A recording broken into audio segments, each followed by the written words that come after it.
Hey guys, welcome back to my YouTube channel, and today we're going to unbox the item that just arrived from the mail.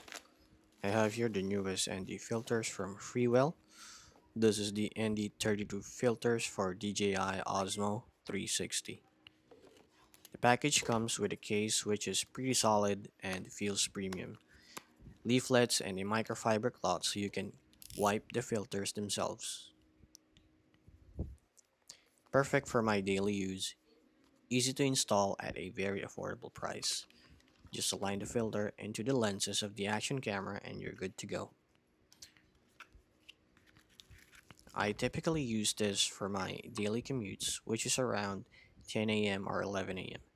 These filters let me shoot without overexposing my videos.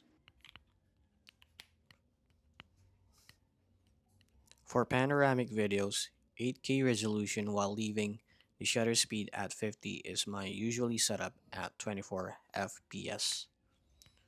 While for single lens mode, I go with 4K 24 FPS and shutter speed at 50. White balance is always set to automatic. I am not a professional videographer, but I always do my best to color grade my shots during the post-production.